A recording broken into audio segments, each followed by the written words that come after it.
Itong sinasabing ito ni San Pablo, isang pamamahingang Sabat. Sa tanong mo sa akin, literal ba ito na araw ng Sabado? Hindi, kapatid. Itong isang pamamahingang Sabat na ito, hindi literal na araw. Bakit? Basahin natin dyan din sa Hebreo 4:4. Sapagkat sa isang dako ay sinabi niya ang ganito tungkol sa ikapitong araw. At nagpahinga ng ikapitong araw ang Diyos sa lahat ng kanyang mga gawa. At sa dakong ito ay muling sinabi, sila'y hindi magsisipasok sa aking kapahingahan. Kaya't yamang may natitira pang ibang dapat magsipasok doon, at ang mga pinangaralan ng una ng mabubuting balita ay hindi na nga pasok dahil sa pagsuway. Gusto kong pansinin mo, kapatid, nung kanilang suwayin ng Diyos doon sa papunta sila sa Kanaan, ang sabi ng Biblia, sila'y hindi magsisipasok sa aking kapahingahan. Merong isinumpa ang Diyos na dahil sa katigasan ng ulo ng Israelita, hindi sila makakapasok sa aking kapahingahan. Sinabi ng Diyos yan. Balikan natin yung insidente niya na sinasabi na hindi sila magsisipasok sa aking kapahingahan. Sa 95 Gs, umpisahan mo doon. 40 taong namanglaw ako sa lahing yaon, at aking sinabi, bayan na nagkakamali sa kanilang puso, at hindi naalaman ng aking mga daan. Kaya't ako'y sumumpa sa aking puot na sila'y hindi magsisipasok sa aking kapahingahan. Ayon. So, yung bayan na yon na naglakbay ng 40 taon sa ilang, 40 taon silang nagsasabat sa ilang 40 taon yon. Pag Sabado, hindi sila nagtatrabaho, naghahantay sila ng mana na uulan sa langit, bawal magluto ng anumang pagluluto dahil bawal nga magtrabaho sa araw ng Sabado, Sabat nila. Uulan ng mana, pag Biyernes, umuulan na ng mana, mangunguha na sila. Sa loob ng 40 taon, hindi sila nakagawa ng pagpasok sa Sabat ng Diyos. Kasi napakatigas ng ulo nitong mga Israelitang ito.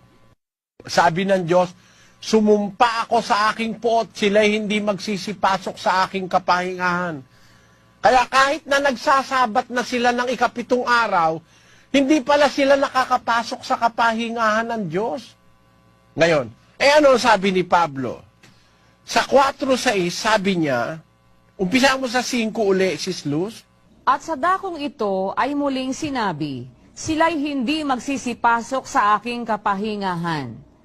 Kaya't yamang may natitira pang ibang dapat magsipasok doon, at ang mga pinangaralan ng una ng mabubuting balita ay hindi na nga pasok dahil sa pagsuway. Tingnan mo, kung i-analyze mo, kapatid, yamang may natitira pang dapat makapasok.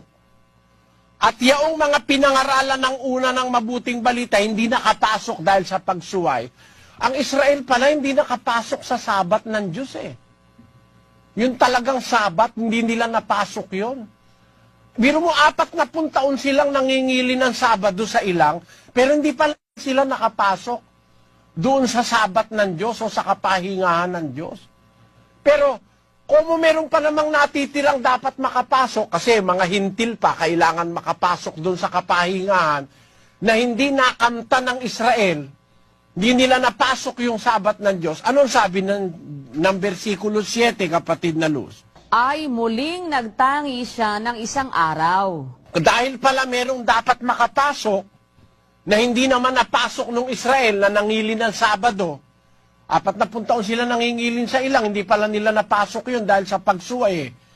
Kung meron pang kailangang makapasok doon, yung mga hintil nga, ay muling nagtangi ang Diyos ng isang araw.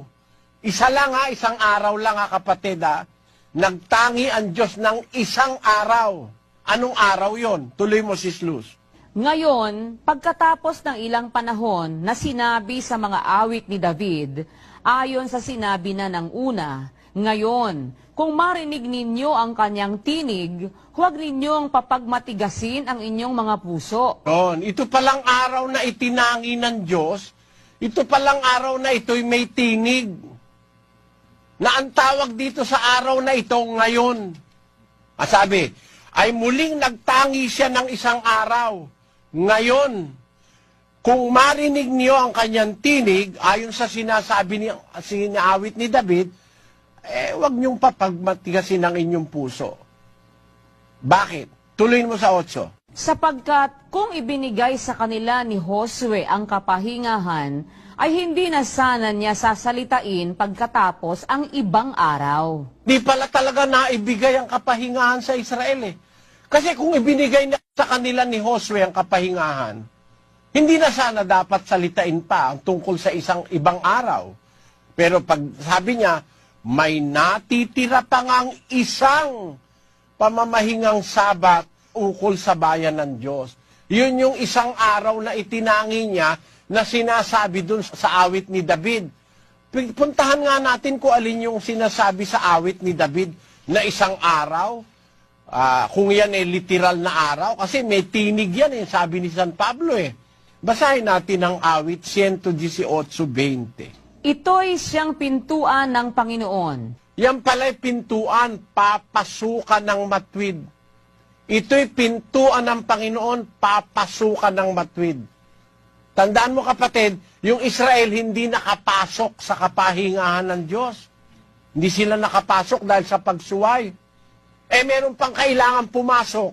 Sila namang pinangaralan ng una, hindi nakapasok dahil sa pagsuway, nagtangi ang Diyos ng isang araw pa, para naman doon sa natitirang pwede pang makapasok. Yun nga yung mga hintil. Alin ito? Ito ang wika, ang pintuan ng Panginoon, papasukan ng matwid.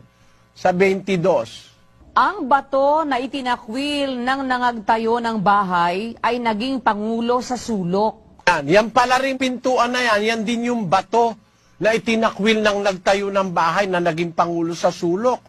Tuloy natin sa 24. Ito ang araw na ginawa ng Panginoon.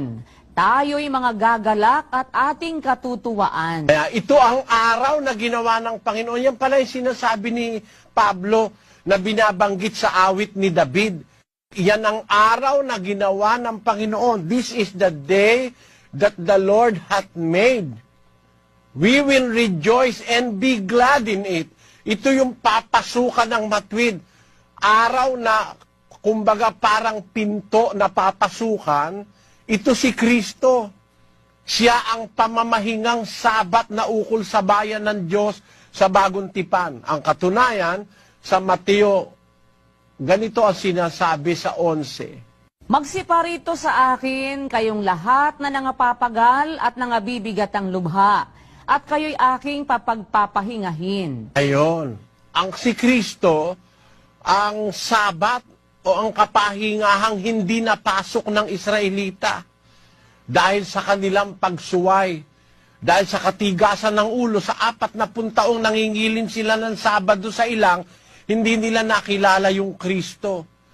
At itinakwil nga nila yung diwa ni Kristo Kaya ang sabi sa Biblia, pagdating ng panahon, sabi ni San Pablo, may natitira pa kasing kailangang makapasok dun sa kapahingahan ng Diyos na hindi napasok ng Israelita, may natitira pang kailangan pumasok, nagtangi ang Diyos ng isang araw, gaya nung sinasabi sa awit ni David. Pag narinig nyo ang kanyang tinig, huwag nyong papagmatigasin ang inyong puso. So hindi ito literal na araw, dahil araw ito na may tinig, nagsasalita. Ito si Kristo. Sabi ni Kristo, halika kayo, kayong napapagal at nabibigat ang lubha, kayo'y aking papagpapahingahin. Pasanin ninyo ang aking pamatok at mag-aral kayo sa akin, sapagkat ako'y maamo at mapagpakumbabang puso, at masusumpungan ninyo ang kapahingahan ng inyong mga kaluluwa. Sa makatwid, ito'y kapahingahan, hindi ng laman, hindi ng katawan, kundi kapahingahan ng kaluluwa. Yan ang natitirang isang Sabat na ukol sa bayan ng Diyos. Walang iba kundi ang Panginoong Kristo, kapatid. Yun po ang sagot ko sa tanong.